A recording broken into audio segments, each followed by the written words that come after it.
Hello. We're gonna go to Burger King with Sephiroth tonight for dinner. What you gonna get? I'm gonna get the chicken fries. I get these awesome t-shirts from Momono.world. Once again, not sponsored by any means, but I love these shirts and I'm gonna link the site down below for you in the description if you want to see more of them and want to get one of your own. For those of you who aren't new here, welcome back to my channel. For those of you who are, hello, I'm Jazzy Okami. I'm an illustrator, graphic and motion designer, a small streamer and YouTuber, and just a fan of being a fan of things. Today, and it's weird because I'm wearing a Sephiroth shirt, we're going to talk about Cloud. As some of you have already known, I was already in the process of making this script, and now here we are. So I'm going to be taking a break from Final Fantasy VII essays for a while after this one, just because I want to focus on other things. I want to give you a little bit more variety. I want to do more art stuff since, you know, that's what I do.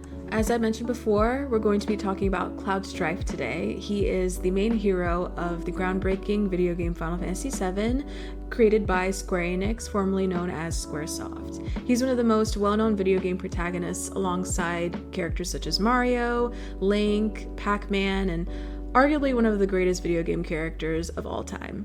From his iconic design to his Buster Sword and how his story is written, the love for him is still going strong after 27 years, and especially ever since the Final Fantasy VII Remake teaser was revealed during E3 2015. Y'all, I cried tears of joy that day, I'm not gonna lie to you. I've seen a lot of instances where Cloud is mischaracterized as some emo edgelord when in fact he is a multifaceted character.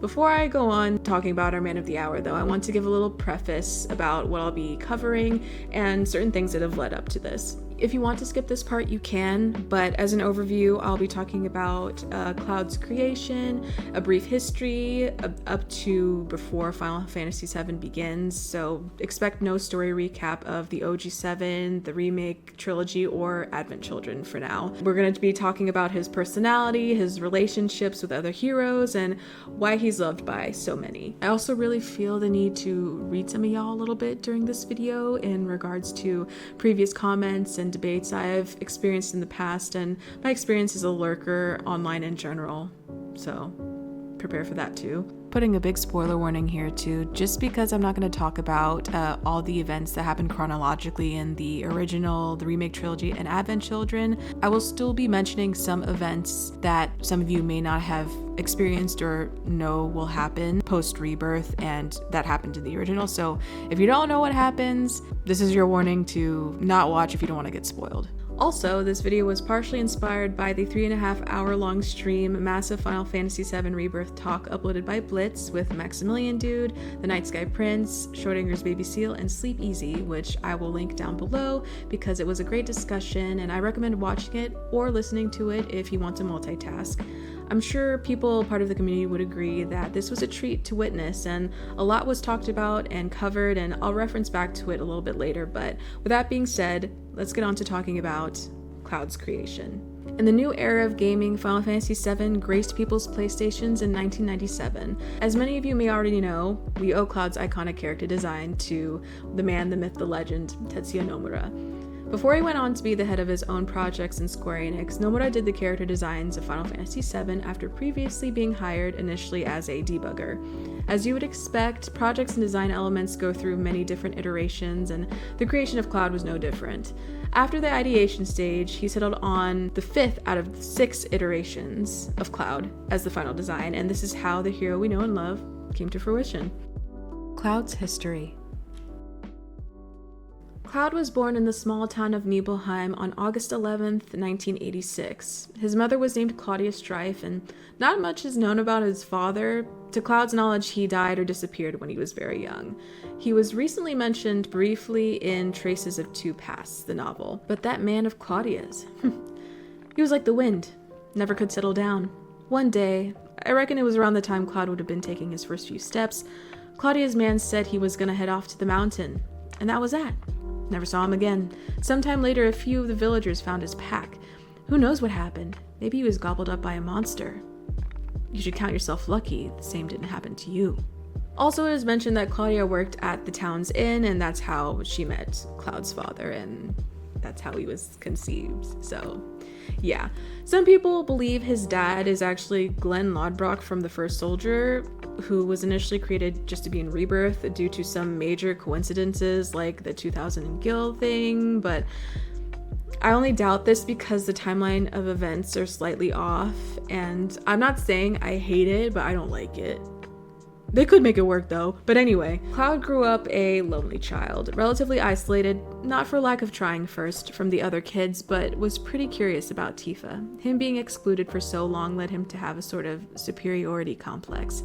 Tifa and him definitely had different perspectives when it came to whether he preferred being alone or not. As a middle ground gist of things, he wanted to be included even though it didn't outwardly come across as such at times. One major event happened post Tifa's mom's death, where Tifa was determined to visit her spirit by crossing Mount Nebel, as she was told that souls travel to the other side of the mountain. Her friends tagged along but ended up ditching her, Cloud secretly following close behind. Cloud ended up being able to save Tifa from further injury after she fell when the bridge collapsed, although she was still badly injured. However, upon her friend group's account, Tifa's father blamed Cloud for Tifa's injuries and barred him from contacting her. Cloud's self-esteem took a huge blow, as his wish to be stronger grew. Cloud had the goal of leaving Nibelheim to join Soldier to make a name for himself, impress Tifa, and walk in the footsteps of his idol Sephiroth. He tells Tifa of his plans, minus some of the reasoning, by inviting her to speak atop their town's water tower. She asks him to promise her that if she's ever in trouble, he'll come save her. Fast forward a little bit, Cloud attempts to join Soldier, but unfortunately does not pass due to not being mentally strong enough, instead becoming a Shinra grunt or foot soldier. We get more of a peek of his life as a Shinra grunt in Before Crisis, where he showed off impressive swordsmanship during a mission to protect Shinra scientist Professor Rayleigh from Avalanche during a mission, even though the mission was overall unsuccessful. A bit later, at age 15, on a mission to Modeoheim, he ends up meeting and befriending second-class soldier Zack, another country boy who encourages him to not give up on his dream. They're eventually paired together again on a mission to Nibelheim, along with Sephiroth, to investigate a monster invasion and a faulty reactor, leading to what we know as the Nibelheim incident. Not making it back home as a part of Soldier, Cloud refuses to take his helmet off and show his face due to the shame he feels. Although, at this point in time, up to the Medial section, I believe in the OG, Tifa doesn't remember him being there as he recalls. He is definitely there as part of the scouting party, just not showing his face. Once Sephiroth basically goes berserk and burns the whole town down, it is Cloud who gets Tifa to safety after she and Zack separately fail to stop Sephiroth, suffering another grave injury, and it is he who deals the finishing blow after his second encounter with him upon Zack's encouragement, with Sephiroth ending up falling into the reactor's Mako pool. Unfortunately, Cloud does not leave unscathed. He is rendered unconscious after suffering a huge piercing from Sephiroth's sword Masamune. Him and Zack are then taken away for Hojo to perform his reunion experiments with the goal of making his two test subjects clones of Sephiroth by bathing them in Mako energy and Genova cells. After 4 years of being marked as unsuccessful subjects, they end up escaping. Since Zack has gone through soldier conditioning and has been exposed to Mako in this way before, he ends up being fine and able to carry Cloud out of the lab, but Cloud has suffered severe Mako poisoning and ends up being comatose. Before making the trek back to Midgar, Zack tries to help by changing Cloud out of his Mako-drenched Shinra uniform to one of a soldier. Right before they reach Midgar, with Shinra at their tails, Zack protects Cloud from Shinra troops, unfortunately passing away from his injuries nearly right after Cloud comes to. He uses his last breaths to give Cloud his Buster Sword and to tell him to carry on his legacy, in which, no thanks to Genova, Cloud takes quite literally. After lugging the sword over to Midgar, still very weak, he eventually makes his way to the Sector 7 train station, where Tifa happens upon him. Cloud instantly recognizes Tifa, and his memories start to awaken and combine with Zack's memories about his time in Soldier to create a new persona, that of an ex-soldier who left Shinra to become a mercenary. Although happy to see him, Tifa can tell that something's not quite right, so just to keep an eye on him and get him back on his feet, she encourages him to join Avalanche, a group fighting against Shinra. And this is where the main adventure begins, and we experience the first mission to infiltrate the Sector 1 reactor, and you guys know the rest. Cloud's personality. There's an exterior to Cloud, and that's what most people see initially, and that's that tough, abrasive, cold, almost disheartened exterior shell. The second game, we get to really see the core of Cloud, the emotional depth, the vulnerability, the likability, the goofball-esque, if you will. Cloud is a very reserved, quiet young man who would appear to be more of a socially awkward introvert. As a child, he was quite shy and bashful. As he grew older, to who we currently know him as, he can come off a bit cold and blunt or to the point. Keeping in mind that he deems himself to be a highly skilled ex-soldier, he can appear as the cool kid with a tough shell who's always serious. One could even say he's aloof and arrogant at times. But as we play through the story, we find that he has a more lighthearted, softer, sometimes silly side to him that can deeply care for others. Despite being cold when it comes to his friends, he's loyal, protective, and overall kind and considerate when he isn't occasionally oblivious. Oh, the jackass with the bike? He's a jackass. Zack versus Sephiroth. Something I wanted to bring up is the comparison between two characters pivotal to Cloud's tale in varying ways. One that in a way helps bring out the best in Cloud, and one that brings out the worst in Cloud, Zack and Sephiroth respectively. I feel like the mass majority of us have experienced the feeling of jealousy when we see someone excelling at something we wish to and is overall a likable and nearly perfect person in our eyes, whether it's the jock in school, the teacher's pet, or the overachieving coworker. Sometimes it's just a front and they aren't really the best people, like, Sephiroth. But in other cases, they really are that great and disciplined of a person. Although Zack is not perfect, he definitely is a better role model to Cloud than Sephiroth is. As far as Zack and Cloud's friendship goes, something I really like about their dynamic is the mutual respect they have for one another and how Cloud holds himself accountable. He doesn't automatically hate on Zack, he instead ends up not only becoming his good friend, but he also ends up admiring and welcomes his encouragement and positivity. Cloud's mission is to become better and stronger, and he knows that it's up to him to work hard, and Zack knows he has it in him. Zack doesn't pity him, and he sees him as an equal, risking his life for him as well as entrusting him with carrying on his legacy and soldier honor. Sephiroth, on the other hand, is that perfect ideal soldier who ended up being one of the big bads of the game in Cloud's story. He, unlike Zack, becomes a huge detriment to Cloud's mental health and overall well-being, even though one could say it's also Jenova's doing. Any sort of confidence and positivity he just seeks to destroy any moment he interacts with Cloud. Instead of uplifting Cloud, Sephiroth verbally tells him he is nothing but a puppet he's super obsessed with due to needing him as part of his master plan. Constantly manipulating, placing doubt, and making sure Cloud doesn't realize just how strong of a person he is.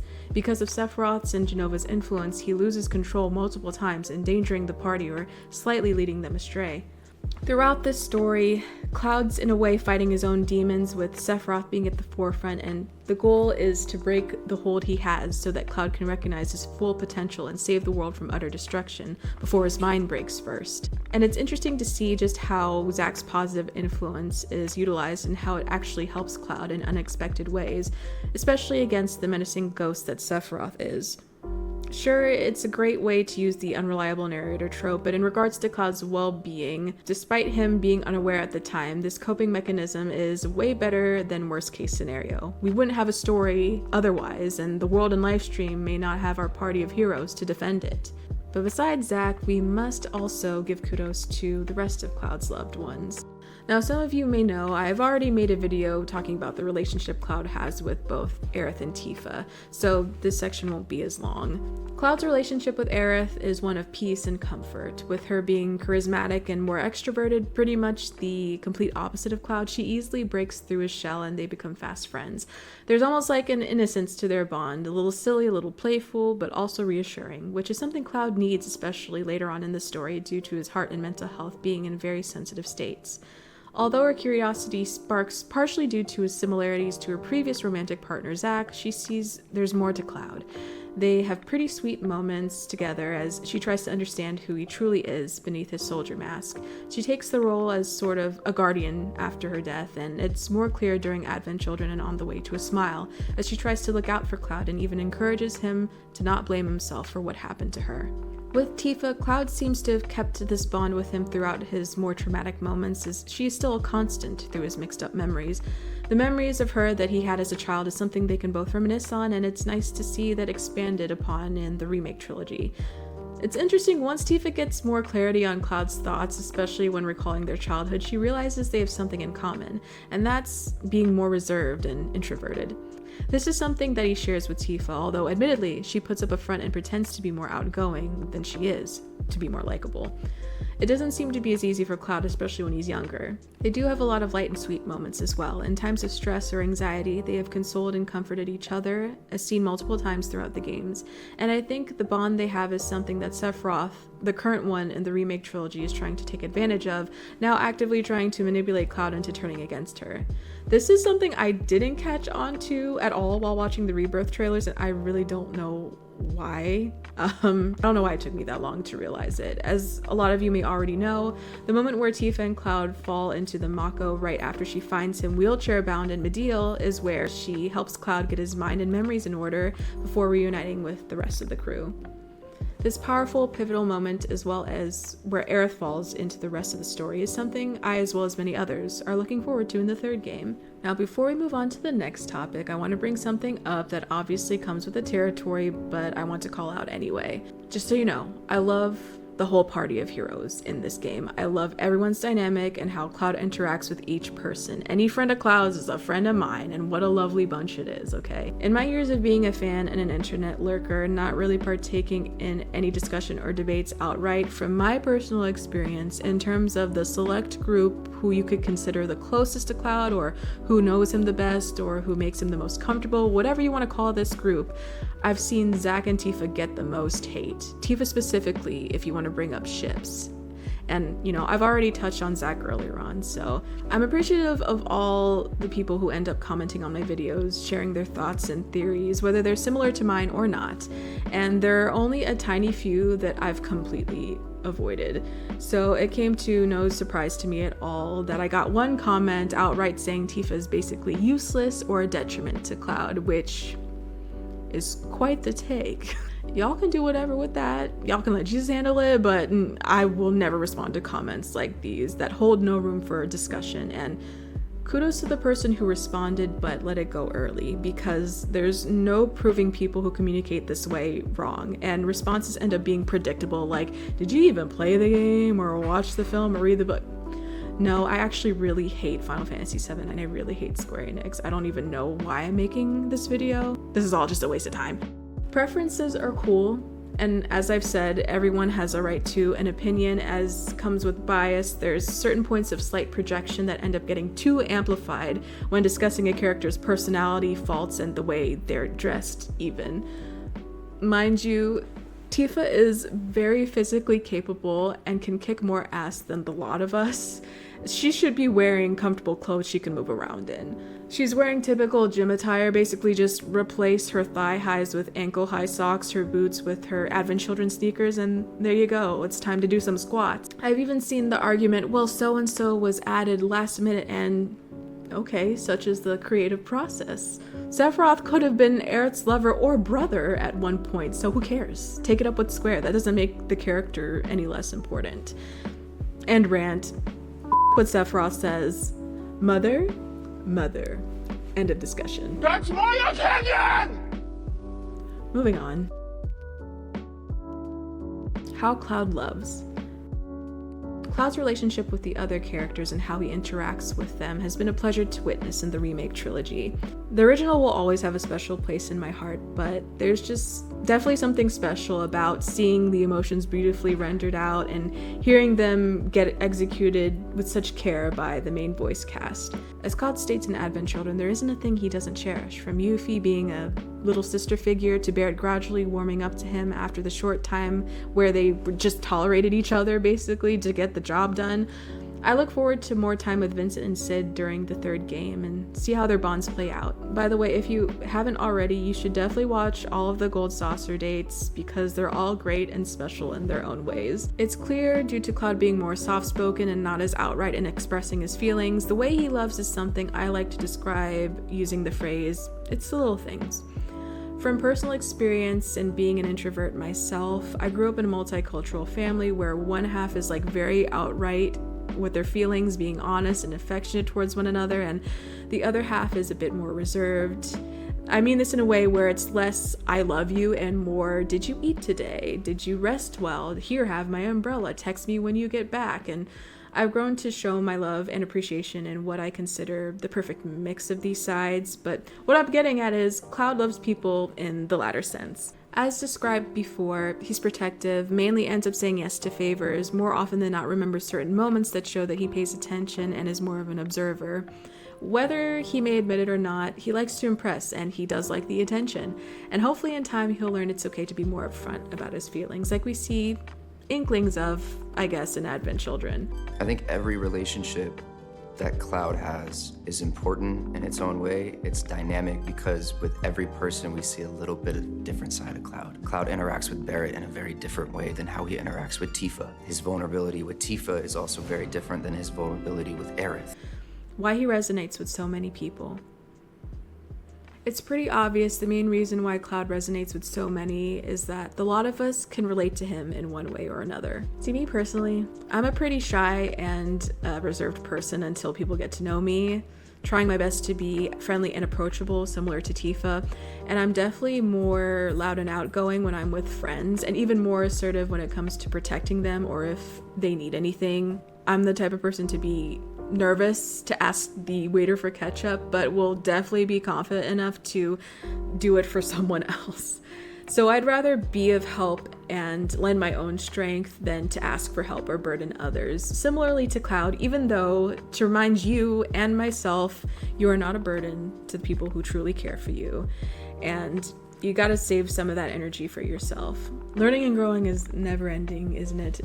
Anyway, tying back to the huge stream I mentioned, Max said something that helped spark the idea to make this video. Becomes the best at literally everything he puts his mind to. And I get it, it's a video game, it's also the player, but for some reason I was feeling it way more just in terms of Rebirth as an experience where it's like, whatever Cloud does, he's just the best at. Like, what the fuck am I? It's a joke, I get it, but at the same point, it's like, yeah, Cloud isn't just the everyman. No, he's everything man. Yeah. Like, he's done everything, he can do anything. Like, it's very, I feel like it's almost, it in the same way that NSP is saying it, it's like a limitless sort of character. In this journey of self-discovery and self-acceptance, Cloud at times is filled with doubt, and his failures in the past led to more insecurities he's always tried to hide externally, something I'm sure everyone can relate to. We as the player are Cloud Strife. Cloud, a shy boy turned to reserved swordsman, is more than his failures and insecurities. He's actually full of surprises. He's also easy on the eyes, a factor he either doesn't realize or just doesn't really care about, which I feel we all know someone like this, or maybe have been personally told something similar. He was recognized as an impressive swordsman at a young age while being a Shinra grunt, and excels in everything he does post Midgar arrival, from herding Mughals to Queen's Blood to chocobo racing and breeding. Hell, he can pop lock, Jam and break. Is that even legal? Not another piece. Who knew he had cool moves in the battlefield and on the dance floor? Completely unrehearsed, mind you. My God, that was completely by accident. Yet, he doesn't seem to recognize his full potential. Yes, his mixed memories and some of Zack's personality helped him get back on his feet, and his friends empower and encourage him, but all of the effort and goals he's reached, no matter how small it is, it's all him. And it's all us. What a way to remind us how we are better than we think, and that we can do anything we put our minds to. Sure, life isn't a video game and we only get one life, but it's the shots that we do take that matter. And, I think that's something Cloud embodies while still having his flaws and things he can still work on. It makes him more human. Once he gets his mind back together, he regains confidence and leads the party to victory, depending on who you ask, I guess, but the point still stands, and overcomes Sephiroth's influence. He's something special, and I can't wait to witness more of his development again in the next game.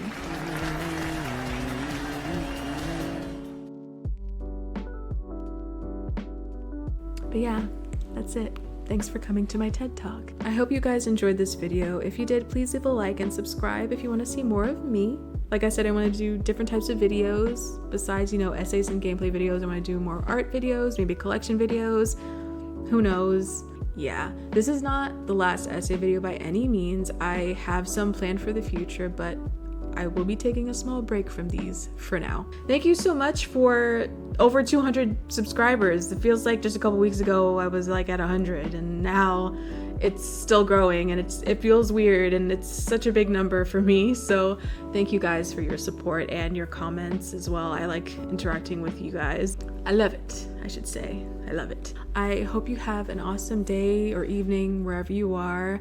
Don't forget to laugh, take care, and I will see you guys next time. Bye. That's almost a 4,000 word essay. Goodness gracious, 9 pages. Wow. Nailed it. I know. Thank you. Moving on.